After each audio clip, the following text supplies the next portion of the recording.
When Jo Spina stayed at a friend's house after a night out, she thought she'd be safe.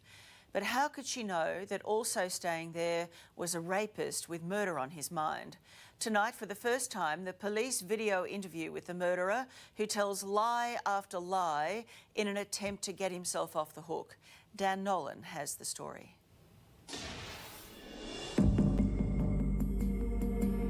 I don't know anything about what happened to Jo. I'll be honest. I'm as gobsmacked as you guys are, you know. Unfortunately, there's no doubt that her last moments were terrifying. I'm still surprised about what happened to her. I don't know, to be honest with you. No one could have predicted what he was capable of. No one could have predicted what he was going to do. We just want to say that this day hasn't changed anything. Jo's still not here.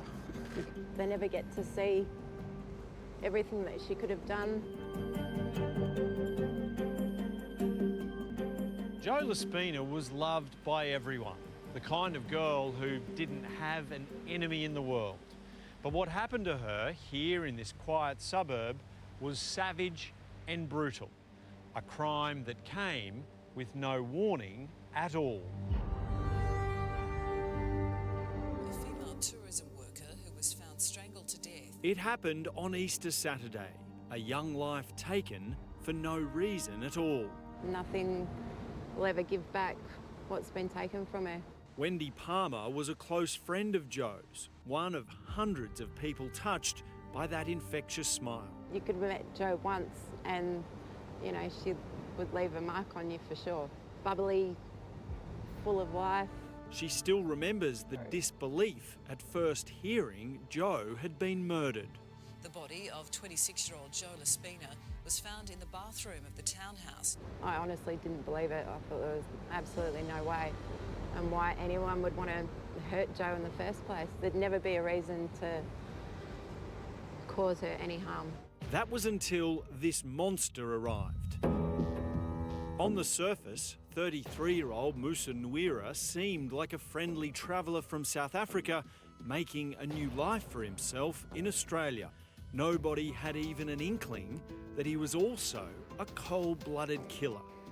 For the first time, we can play you his interview with detectives recorded the day after Jo Spina's murder. Have you played any part in the death of Jo?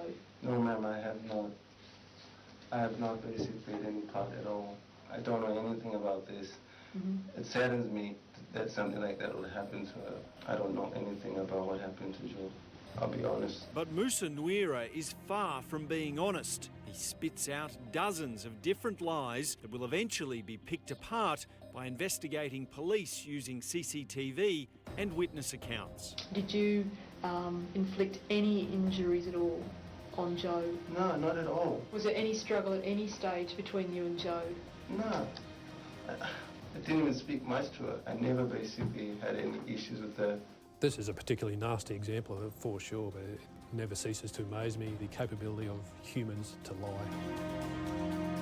Detective Sergeant Brad McLeish was there the day Musa Ngwira was arrested in the Sydney suburb of Cronulla. His team of investigators pieced together the fateful events that led to Jo's murder. She was out with friends having a good time. It was Good Friday. Jo was having a few drinks here at the Bingle Bay Cafe until about 8 p.m. They then kicked on to the Jackaroo Hostel until 2 a.m. before moving the party to a nearby beach. Musa Ngwira was also in the group as they had mutual friends. Jo had told someone at the bar she found him creepy. When she decided to call it a night, Jo asked to crash at her good friend Warwick Daniels' house. But Musa Ngwira also asked to stay over too.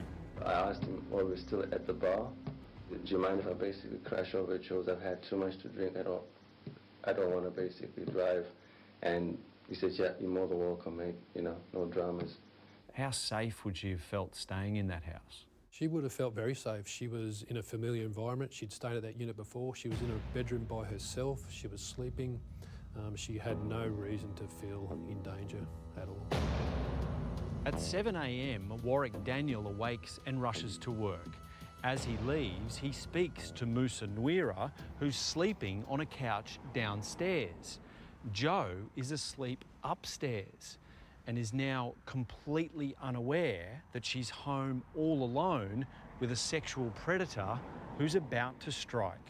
Just 20 minutes later, a next-door neighbour told police he heard a woman screaming. It was a high-pitched screeching, loud sound. It sounded like it was coming from unit number 1 on the lower level. I could hear it through the wall. I don't know. I have no idea at all. Did you hear a female screeching? I didn't hear anything, to be honest. The screams became so loud, the neighbour called out through an open window. I said, "What's going on in there? Are you all right?" I heard a female voice say once quickly, "No." It was real quick. I said, I don't know. I don't know anything about that at all. Then a male voice said words like, "It's okay, bro. It's right." No, like I said, I don't know. I wasn't there. I don't know anything about this, you know. In Musa Ngwira's version of events, he claims to have left the unit around 8:39 a.m. without incident. I got up, had a glass of water, and then I went back. I came back home.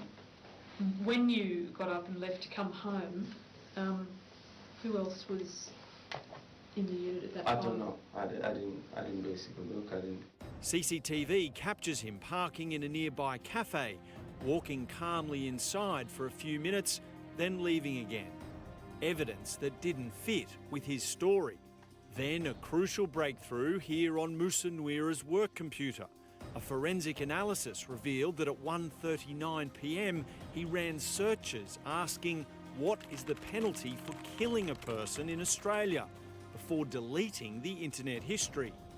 Further testing also discovered Ngwira's DNA on Joe's body, her clothing and a pillowcase in the room where she'd slept, unravelling more of his lies. And obviously there's an upstairs, but I've never been upstairs. Okay. So you've never been to the upstairs part of what was his unit? No.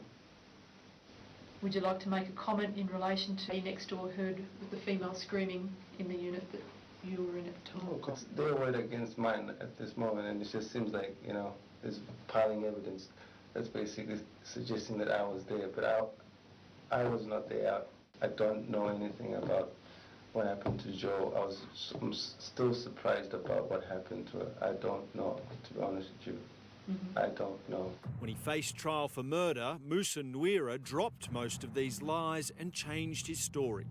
He told the jury he got into a physical argument with Jo after a sexual encounter gone wrong. He claims he accidentally choked her to death and then lied about it for fear nobody would believe the words of a black man in Australia.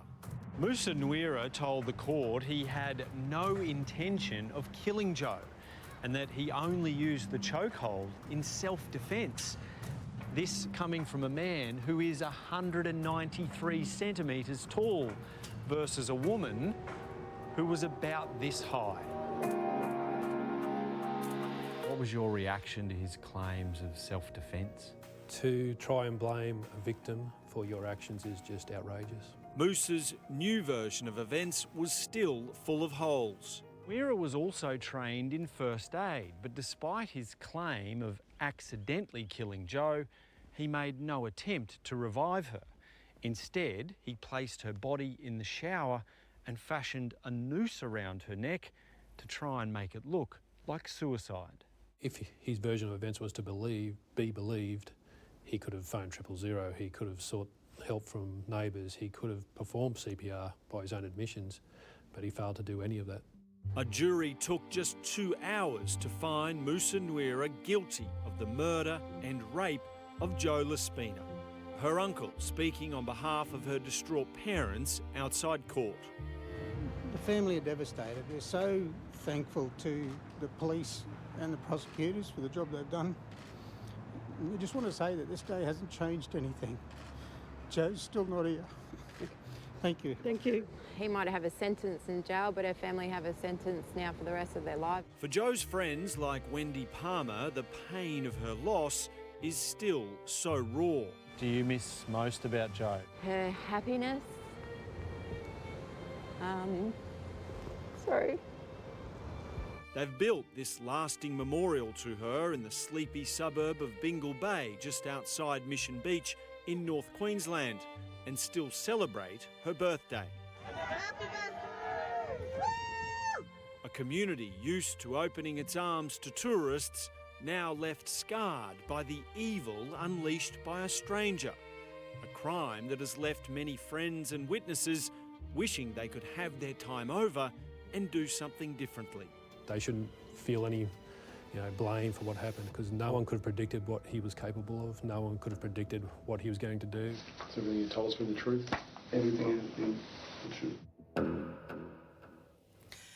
Musa Ngwira was sentenced to life behind bars. He'll be eligible for parole in 20 years.